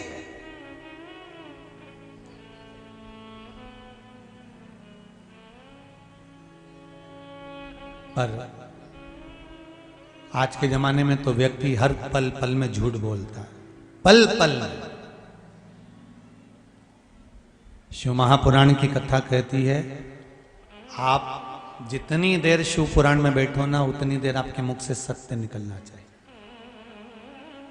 अगर मोबाइल पे बात भी कर रहे हो ना, किसी का फोन आ गया ना, कहां बैठे हो कहीं मत बताओ, जहां बैठे हो वहीं बताओ कि मैं कथा में बैठा हूं, मैं बाहर बैठा हूं, मैं अंदर बैठा हूं, मैं यहां बैठा हूं। सत्य बोलो।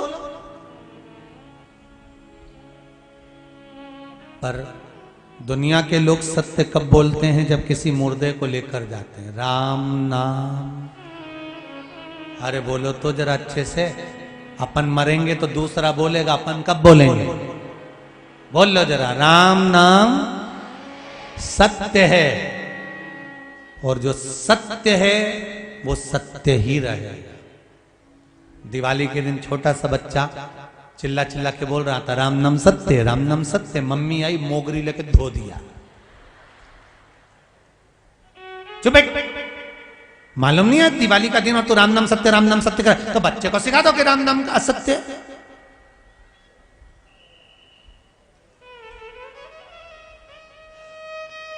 सत्य को झुटलाया नहीं जा सकता। सत्य कितना भी छुपा लो, सत्य को कितना भी दबा लो, सत्य को कितना भी दबा कर रख दो, कितनी भी झूठ की परत पर परत चढ़ा दो, पर सत्य एक दिन निकल कर बाहर आ ही जाता है कि यह सत्य है। इसमें यह सत्यता भगवान विष्णु ने कह दिया। मेरे को भगवान शिव के चरण नहीं मिले, आपको सिर मिला। हाँ, ना मानो तो केतकी के फूल से पूछो। केतकी के फूल को भगवान विष्णु ने हाथ में लिया। क्यों रे केतकी, ये बता, क्या ब्रह्मा जी को शंकर भगवान का शीश मिला? केतकी के फूल ने कह दिया हाँ। शिवलिंग में से आकाशवाणी हो गई, ये केतकी का फूल झूठ बोल रहा है। भगवान शंकर ने कहा सुन केतकी के फूल, सारे देवताओं पर तू चढ़ेगा, पर तूने मेरे मंदिर में मेरे सामने झूठ बोला है, शंकर पर कभी नहीं चढ़ेगा। और अगर भूल से भी कोई केतकी का फूल शंकर पर चढ़ा देगा तो 1000 गौ हत्या के बराबर दोष लग जाएगा। मैं तुझे श्राप देता हूं। सारे देवताओं पर केतकी का फूल चढ़ सकता है, पर शिव पर नहीं चढ़ सकता। ब्रह्मा जी ने कहा अगर विश्वास नहीं हो तो गौ माता से पूछ लो। भगवान विष्णु ने पूछा गौ माता, आप तो सत्य की मूरत हो मां, आपको लोग मां कहते हैं मां, बोलो क्या ब्रह्मा जी को शंकर भगवान का सिर मिला है? गौ माता ने कहा हाँ, ब्रह्मा जी को सिर मिला है। आकाशवाणी फिर हो गई शिवलिंग में से, ये गौ माता झूठ बोल रही है। गौ माता, शिव कहते हैं गौ माता तू जगत की मां है और तू झूठ बोल रही है। ए गौ माता, मैं शंभु शंकर कैलाश अधिपति शिव तुझे श्राप देता हूं, तेरा पूरा शरीर पूजा जाएगा पर तेरा मुख अपूज्य माना जाएगा। गौ माता, तूने मुख से झूठ बोला है। और गाय माता ने एक बार झूठ नहीं बोला, 2 बार बोला। ये तो कथा हो गई ना जाने कितने सतयुग पहले की। और एक कथा आती है त्रेता की, जब राम जी वन गए, फाल्गु नदी के तट पर राम जी भिक्षा मांगने गए। सीता जी ने ब्राह्मण को बुलाकर पिंडदान करवाया। तब एक भाग पिंड का गौमाता को दिया। जब राम जी आए और सीता जी से कहा ये लो अन्न का भाग और जाओ पिंड बना कर लाओ, सीता जी कहती हैं पिंडदान तो मैंने कर दिया। कहां कर दिया पूछ लो। ब्राह्मण से पूछा, बोले ब्राह्मण देवता पिंडदान करा कि नहीं करा? सीता जी के सामने ब्राह्मण ने झूठ बोल दिया। ब्राह्मण देवता कहते हैं प्रभु माता जानकी ने कोई पिंडदान नहीं करा। सीता जी की आंख से आंसू झलक गए। कहा ए ब्राह्मण देव, आपने पिंडदान करवाया है, आप झूठ बोलते हो। मैं आपको श्राप देती हूं ब्राह्मण देवता, तुम कितना भी जोड़ लेना तुम्हारे यहां हमेशा कमी पड़ेगी। और ब्राह्मण कितना भी जोड़े उसके यहां हमेशा कमी पड़ती है। ये सीता जी का श्राप था। दूसरा, गौ माता आप तो सत्य बोलो। गौ माता ने सोचा बालू रेत का पिंड बना कर दिया था फाल्गु नदी की, क्या मेरा पेट भराएगा? क्या मेरा पेट भराएगा? और फाल्गु नदी की रेत मैंने खाई है, कौन पेट भराएगा? गौ माता ने झूठ कह दिया। सीता जी ने कोई पिंडदान नहीं। सीता जी ने श्राप दे दिया, गौ माता तेरा पूरा शरीर पूजा जाएगा पर तेरा मुख अपूज्य रहेगा।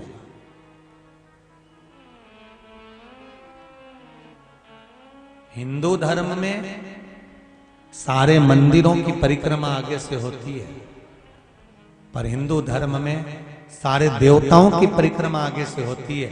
पर हिंदू धर्म में एक परिक्रमा है गौ माता की जो कभी आगे से नहीं होती, गाय की पूंछ से चालू होकर पूंछ पे ही विराम होती है, क्योंकि इसने झूठ बोला था। हिंदू धर्म में सारे दान आगे से होते हैं। अन्नदान, वस्त्र दान, स्वर्ण दान, मुद्रा दान, कन्या दान, जितने भी दान होंगे आगे से होंगे। हिंदू धर्म में एक दान, गौ माता का दान पीछे से होता है, गाय की पूंछ पकड़कर करना पड़ता है, आगे से नहीं होता, क्योंकि इसने झूठ बोल दिया। तूने झूठ बोला, तू झूठ बोली।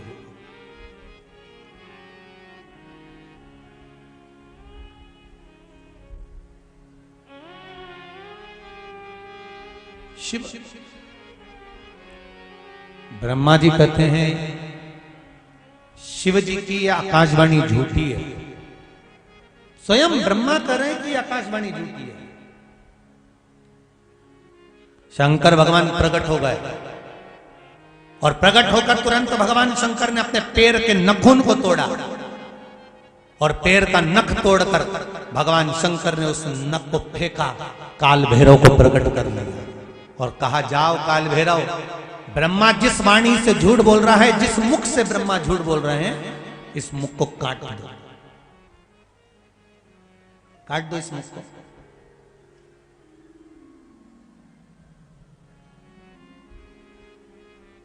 शीश कटा ब्रह्मा का, क्योंकि झूठ बोल रहे थे। शंकर भगवान की प्रियता एक ही चीज में है, उनको सत्य प्रिय है। आप शिव को कुछ दें ना दें, आप शंकर भगवान को कुछ प्रदान करें ना करें, पर शिव को देना है तो सत्य जरूर दीजिए।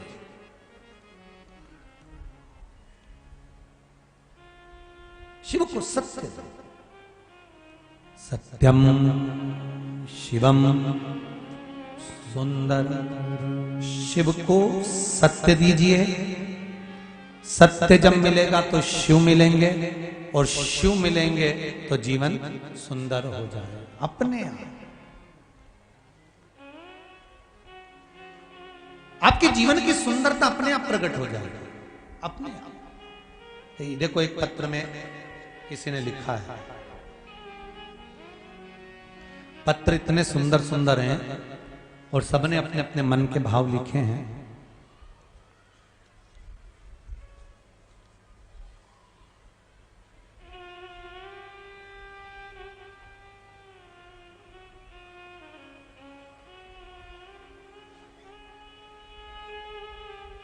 तमन्ना ओसवाल, गांव अत्यायना, देपालपुर की हैं, कहीं बैठी हैं।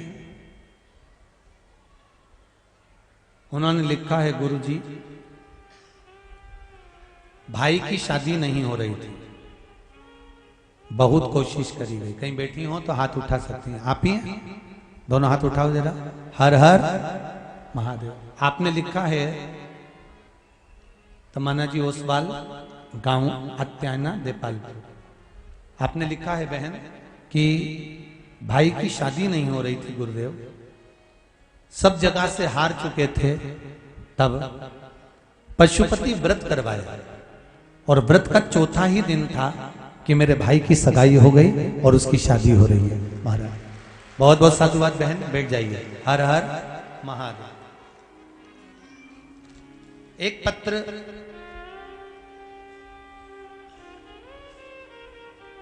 इस लिफाफे में रख के भेजा था किसी बहन ने।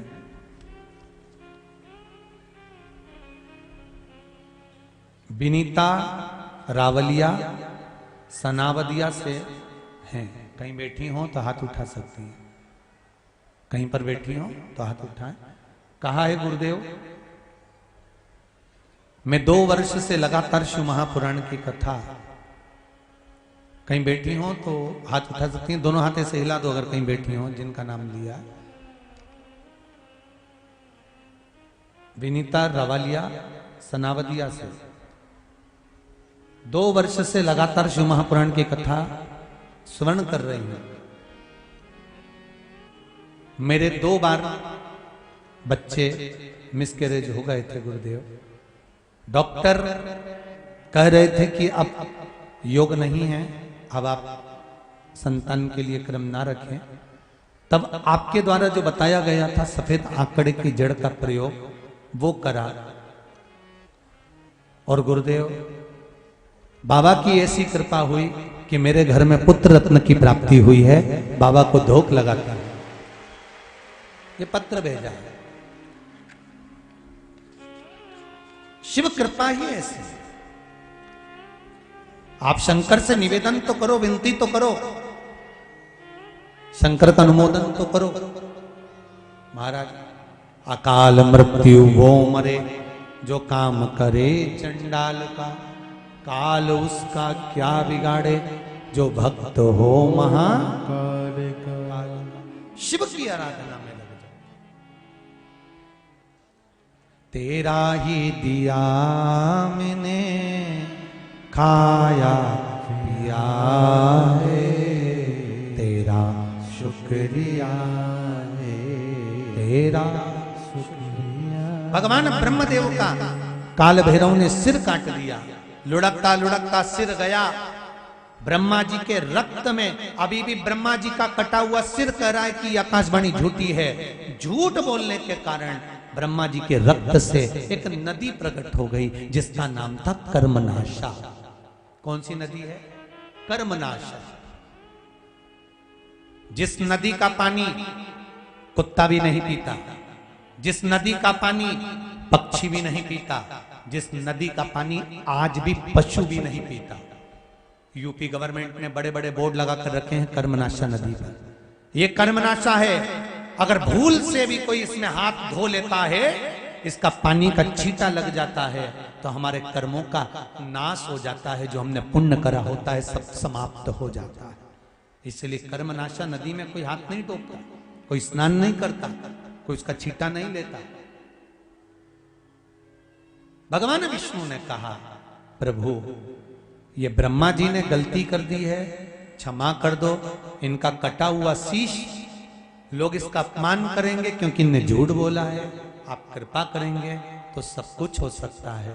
भगवान शंकर ने ब्रह्मा जी के कटे हुए सिर को बट वृक्ष बना दिया, बड़ का पेड़ बना दिया। और शिव जी ने कहा, सुनो नारायण, इस बड़ के पेड़ के नीचे, बट वृक्ष के नीचे मेरा निवास होगा।